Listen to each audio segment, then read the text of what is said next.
So if you're a fan of this show, then you're a fan of community building. And that means you'll probably be a fan of District Bridges. They're a local nonprofit that supports the community by supporting small businesses.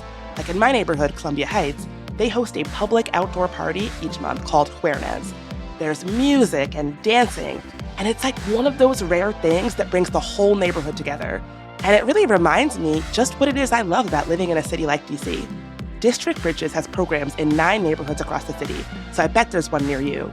Follow them on social media at District Bridges or check out their website, districtbridges.org, to find out how you can get involved. Once again, that's districtbridges.org.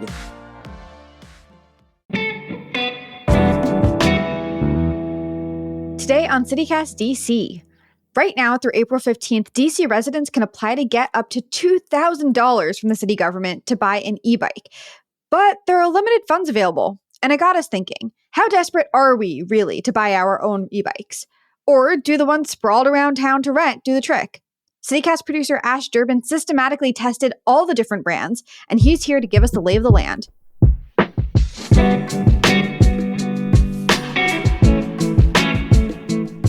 Today is Wednesday, April 3rd. I'm executive producer Priyanka Tilve, and here's what DC is talking about.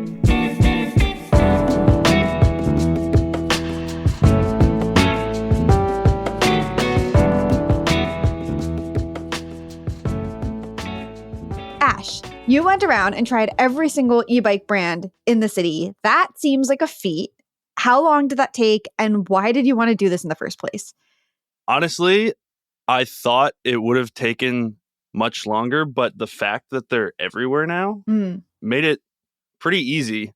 But I wanted to do this because in my past life, when I was working at restaurants and stuff, I had this very DC specific situation in that my work was just barely not accessible by metro. It was in one of those weird zones where it wasn't that far from my house, but metro would have taken an hour. And like walking would have taken an hour too. Right. Like one of those situations where like if you're close to the green line, but your job's off the red or vice versa, it's just impossible to get where you need to go. Exactly. And I think DC's a pretty good bikeable city. And so it kind of made it where I was like, okay, either I'm taking the bus, which is nice, but somewhat unreliable when you have to be somewhere on time. Totally. Stuff like that. And then, going early and you just kind of want the fastest possible route. And if biking takes, 20 minutes, then electric biking takes 10 minutes. Yeah. Can you break that down for people actually? Like for people who aren't familiar with what e-bikes are like, how is an e-bike different from a regular bike? What's the experience like? So generally, it's like riding a normal bike, except the pedals are just like super powered. Yeah. So you pedal and it feels like you have the strongest legs in America and you're just going 20 miles an hour, just flying. If you're going to work especially and you don't want to get to work like super sweaty from pumping up hills, then the e-bikes are perfect because honestly it takes like no effort most of the time. That's a great point. I feel like in my experience with e-bikes, the thing that takes the most effort is finding one that works. Like there have been times that I've gone to use the Capital Bike Share e-bikes and tried like 4 or 5 different stands. Like I'm not talking 4 or 5 different bikes, Sure. but 4 or 5 different stands entirely and not been able to find a bike that works. Was your experience better? I've been riding these bikes around for years now. And when I was doing this scientific study, So scientific. the control has to be for every brand that like some of them are going to be messed up because they're just sitting out in public. So a lot of them are messed up for sure. But we tried to do this with the assumption that when you find one that's working, which is the best. Okay, so how do you want to do this? How did you set up your rating system? What are we judging these bikes on? We have 5 categories and I rated each out of 5. Okay. So we have the ease of the use of the app. We have the ease of the use of the bike. So how usable is the bike? How well is it made? How fast does it go? How heavy is it? Which I think is big, especially if you're going up hills and stuff. Then we have the cost of use. And then how accessible are they? How easy is it to find one? And then my last category was fun, which, yeah, it was not a category until I started like seeing some stark differences in how fun they are. And I think a big plus of these things are like they're really fun. They are really fun. So you tried the Lime bikes, right? So those are like the ones that are owned by Uber. They're lime green, and they're basically on every corner for you to either walk up to or trip over. What was your experience with Lime? I give the app a 4 out of 5. Okay. Honestly, and this is true for all of them, but you don't have to lock it to a specific place, but you have to take a picture at the end. Oh, yeah. And that can be kind of glitchy. So I took 1 point off for that. And I have been charged in the past for like not locking correctly and not taking like a correct picture. So that's obnoxious. Yeah. So definitely losing a point for that. But besides that, it's an app and it works. What about like in terms of finding the bikes? The app is good for that? Yeah. So, I mean, all of these apps have a map, and sometimes you'll see one that you want. You'll walk up to it and you'll be like, oh, actually, this doesn't have pedals or something, like something like that. So something to keep in mind, but that's not the app's fault. That's just the name of the game at the end of the day. Okay. Yeah. So then speaking of the bike itself, how easy is it to use? How much do you feel like you're flying? These ones I like a lot. I gave them a 4 out of 5. They feel very light, which is good. I will say for all of these electric bikes, the like party line from all of the bike apps is like they go 15 miles an hour. But in riding all of them, I don't know if it's like a placebo of the bike being lighter, but this one feels pretty fast in the grand scheme for me. So I gave it a 4 out of 5. Love that. Okay. What about cost? They cost 41 cents per minute. And the way I did cost on this, I should say, is that I kind of did like someone who's riding kind of semi-frequently. I did, if you paid for a year's membership, which for Lime is $6 a month, so $72 annual, that cuts out the $1 unlock fee. Oh, okay. It's not unlimited rides. Okay. It's not unlimited at all. It just makes it like slightly cheaper. So for Lime, 500 minutes at 41 cents per minute plus $72 annual fee is $277. So I put that at a 3 out of 5. It's fine. I mean, that's cheaper than a lot of other forms of transportation would cost you for a year. So, totally. Yeah. What about accessibility? Okay. For finding the numbers, DDOT has numbers on them. So we're going to take their word as gospel, I guess. And their word is that there are 3,025 Lime e-bikes across the DMV. Spoiler alert for the rest of them, but that's the most. Ah, okay. The feeling that they're everywhere is because they are everywhere. Yeah. Okay. That's a lot of e-bikes in the DMV. So 5 out of 5 for accessibility because they're everywhere. That is awesome. Okay. Last category then is fun.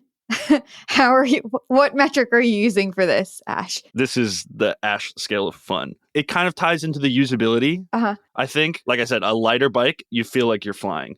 And these ones, light, you're flying. You don't have to pedal too hard.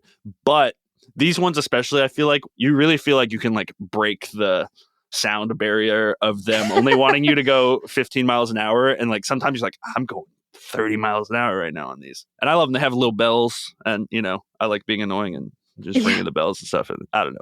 They're fun. I give these a 4 out of 5 for fun.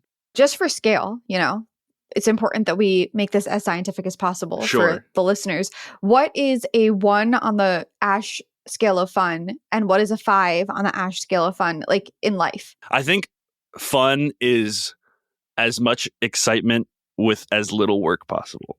Okay. So I think that will lend itself good to this study, in that the most fun ones are the ones where you feel like you're flying, but you're not working at all. It'll become clear as we go on here. There's some X factors in some of them too that kind of make them fun, but I don't want to spoil them yet.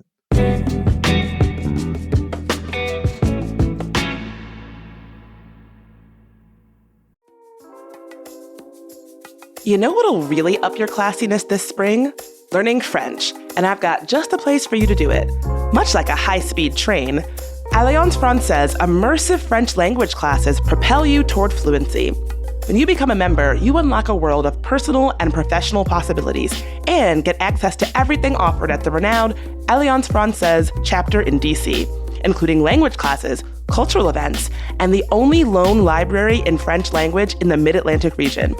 Enroll today. The spring session starts on April 29th. All ages and levels are welcome. If you sign up by April 5th, you get a $20 discount off the tuition fee. Sign up at www.francedc.org. Let's be real, lawsuits are not fun. But with Paulson & Nace, at least they're a little easier. Paulson & Nace is a DC law firm in every sense of the word. It was founded here in 1979. The two partners, Chris and Matt Nace, were both born here and are local leaders who care deeply about the DC community. Paulson & Nace handles medical malpractice, wrongful death, and other complex injury cases when someone has been hurt by the negligence of others. And they don't just settle every case. They'll go to court. They'll fight for you. Paulson & Nace has even been recognized as one of U.S. News' best law firms. So, if you have been hurt or have lost a loved one because of someone else's mistake or negligence, call Paulson & Nace for a no-obligation consultation. Visit www.paulsonandnace.com or call 202-463-1999. Let us hop to Capital Bike Share. You've already explained the system, so maybe we can just run through the numbers for these. So Capital Bike Share / Lyft, app usage. I gave this one a 4 out of 5 as well. It's the same deal as Lime. This was going to be a 4.5 out of 5, but I took off 0.5 just because it was unclear on the app to me how to end my ride, which could just be me being a dummy, but it did take me 2 minutes. That's 2 minutes that you're paying for. And sometimes it kind of feels like they're doing that on purpose a little bit. Totally. I've struggled with that with the Lyft ones too. If you do try these, there's nothing on the app, which is different than all of them, that you press stop. You just have to plug the lock back into it, and that's how you close it. Cool. Also, with these, you get charged an extra amount if you leave it somewhere random, as opposed to if you bring it back to the Capital Bike Share dock. That was not clear to me before I got the charge, basically. Right. Yeah. You save a fee if you park it at the docks. So that is also slightly unclear, but I don't want to take too much off because you just have to read. Okay, knocking me for not reading, whatever. Well, I didn't read either, to be fair. Okay, bike usage. Okay, so they have the older model, which are the black ones, and then they have the new ones. So I just went off the new ones, assuming they'll phase out the old ones. So these are the new gray ones. I gave them a 3.5 out of 5 for usability. They were well made, but they felt so heavy. And I don't know, I'm a big guy, and even me getting on this, I was like, whoa, a couple moments where I was like, if you turn a little too quick, you felt like the bike could have come down on you.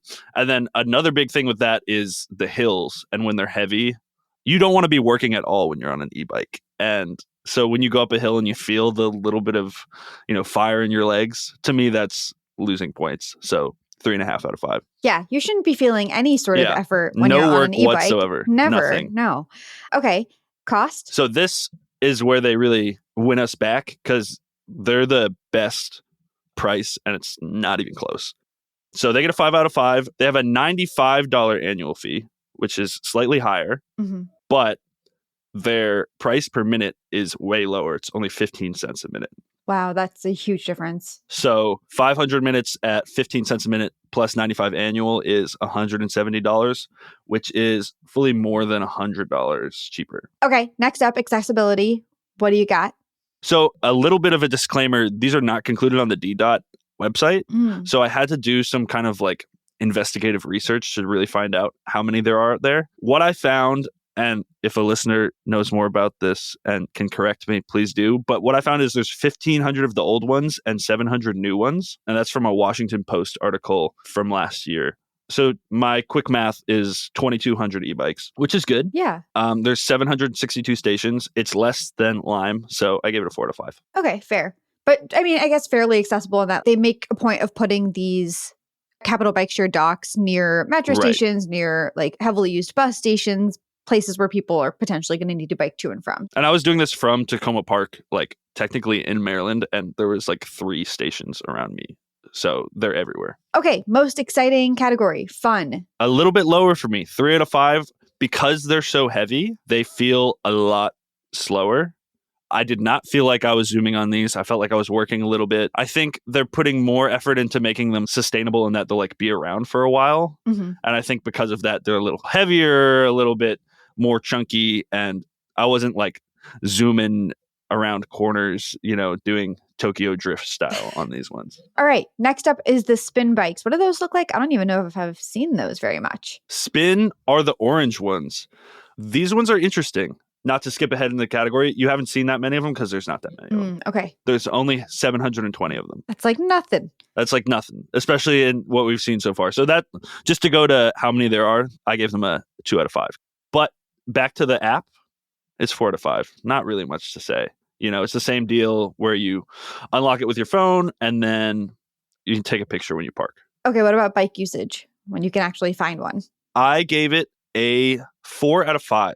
Part of me felt like these ones were the best made. They felt mechanically really good. I think what really wowed me about how they were made is that they have this cute little basket on the front and it's somehow not connected to the front wheel. So you'll turn the handlebars, but the basket stays completely centered. So I guess it's connected to the main frame, which was felt really futuristic and cool. I guess it's also nice because that means it doesn't bounce around. Like with the other 2 e-bikes, sometimes I worry that whatever content I've put in the basket is going to fly out. I've definitely had a sandwich fly out of the basket before and, lost my lunch on a bike before. So yeah, that's a huge plus now that we talk about it. And it's just cool too. It just looks cool. But they were a little bit heavy. I think, again, we're finding the ones that are maybe a little bit of a better build lose something in heaviness. So 4 out of 5 for usability.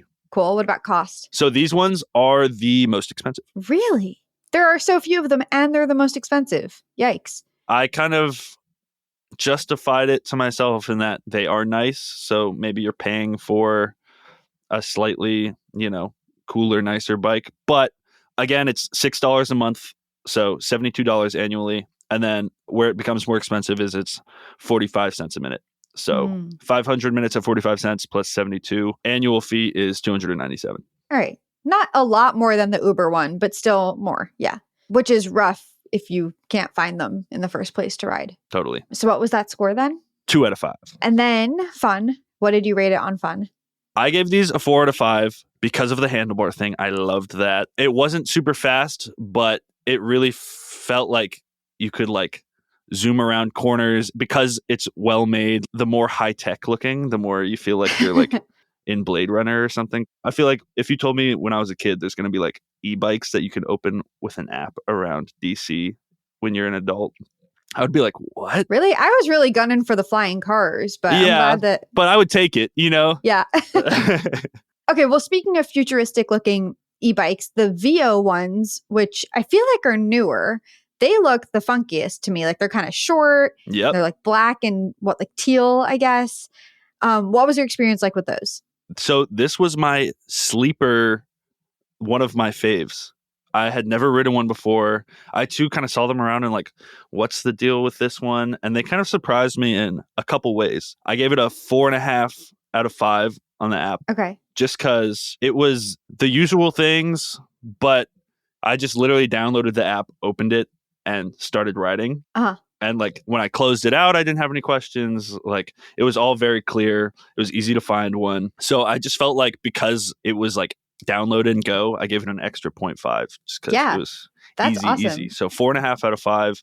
And I think we'll find throughout the Vio that they do have this kind of high tech, weird. Yeah, they just look futuristic. They have a vibe to them. Totally. Okay, what about the bike usage? 5 out of 5. Wow. 5 out of 5. So this one almost feels like cheating. So they have the pedals, right? Mm-hmm. So technically it's a bike. Technically it's a bike. You sit as if it's one of those grocery store trolleys. So it's you're sitting down. Oh, it's like a chair. It's like a scooter with pedals. It feels like ATV style seating. ATV style, scooter style, you're sitting there and the pedals are there, but you do not need to use the pedals. In my experience, it has a throttle. So if anything, it's a scooter with pedals, but because it has pedals, it counts as a bike. Oh my God. They've really hacked the system on this whole rating thing. The other ones have pedals and, if you're going up a hill and kind of maybe the battery's going, you're going to have to, you push. But with this one, it's it's a throttle. It just goes. It just Oh goes. my God. So you don't even have to worry about something going wrong and you have to pedal it up a hill. It's throttle, baby. It's a motorcycle masquerading as a bike. Exactly. Okay. Wow. I loved that. Yeah, Vio the usability Tricksters. was great. Yeah, Vio Tricksters, 5 out of 5. Okay, well, that sounds like it's got to be expensive, though. Yeah. How are we doing on cost? So this one was second most expensive. So just barely cheaper than Spin. Again, $6 a month for the annual fee. So $72 annually. And then 44 cents a minute. So 1 cent less than Spin. So 500 minutes, 44 plus 72 annual is 292. Okay. You know what? I think that sounds worth it to me, but It's totally worth yeah. it. So what rating do you give that? 2.5. Yeah, that makes sense.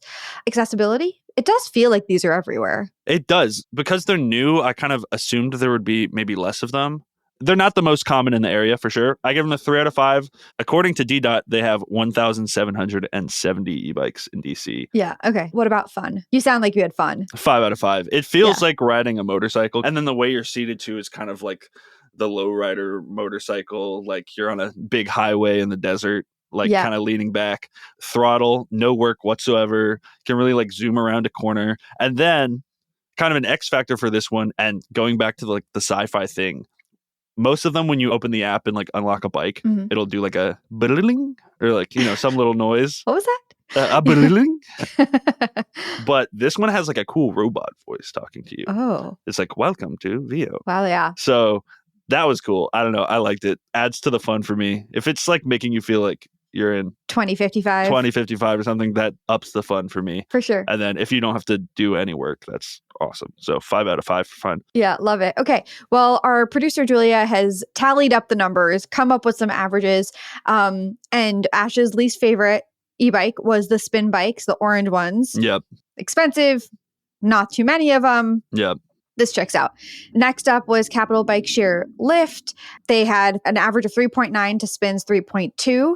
And then after this, we're like, you know, really splitting hairs because Lime had an average score of 4 and VO had an average score of 4.1. But based on what you described, I think I would have expected our rankings to turn out that way. Yes. You have to ask yourself what you want for these too. Like if you're kind of like going to rely on this to go to work and stuff, it's like, go ahead and get that Capital Bike Share membership. Like it's saving you $100. For sure. But if you're just like want a fun way to get around and like go to a bar, like go, you know, like bike around the mall or whatever, that's when you maybe get into the territory where like, let's do Lime or VO. What about you personally? You said you use e-bikes pretty regularly. Are you going to switch over to VO now, or what do you think? Honestly, the fun part about me doing this is now I just have every app on my phone. Yeah. But I think my biggest takeaway for my personal use is like, I'm going to be using VO. Yeah. Because it's just so fun. If I find myself in a place where I need to bike around a lot, I will be using Capital Bike Share. I kind of did some math that I've been avoiding for a long time on how much I spent on Lime. No. Being a heavy user. Sorry for making you do that. Yeah. And thinking about when it would be worth it to buy my own e-bike and all this stuff. And I personally, when I was doing this heavily over, I would say 25 weeks, so half the weeks of the year, more or less, I would be riding this like twice a day, 4 days a week. I had a 4-day week at work. And when I was really feeling lazy, I would take it both ways to work and home. And so that's, 15 minutes each way, 30 minutes total. 4 days a week, 25 weeks with the membership at Lime ended up being around $1,230 per year. So it's really not ideal. And that is more or less the price of an e-bike, isn't it? E-bikes, you can get anywhere from like $800 to like $2,000. So it's like, I should have just bought an e-bike. Yeah. Well, now maybe you can. I mean, you could just buy one yourself, but there's also this e-bike rebate. So you have until April 15th if you're a DC resident to try and apply. The process is a little complicated. They are trying to prioritize lower income applicants, but it can't hurt to try. Send in your app and you could get up to $1,000 or $2,000 for your e-bike, which would be really awesome. Totally. And kind of fund the whole thing. Totally. And I think my main takeaway is like, if you're going to be like I was, like using this to get to work like almost every day, at least for like the warm months of the year, it's worth it to just buy one for yourself. If you just kind of want to use it for fun, I think that's when that's when they come in. Makes sense. Ash, thank you for doing this research and your investigative journalism. Of course. And yeah, very, very useful. Thanks for being here. Sweet. Thanks, Priyanka.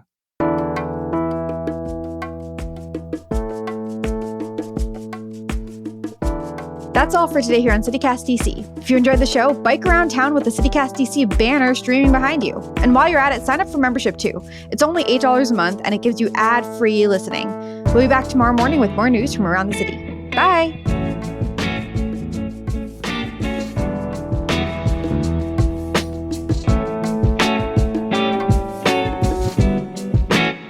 Drax.com. Limes are used to accent the flavors Alexa. of other foods and beverages. Shut up. Oh my God. Where is she?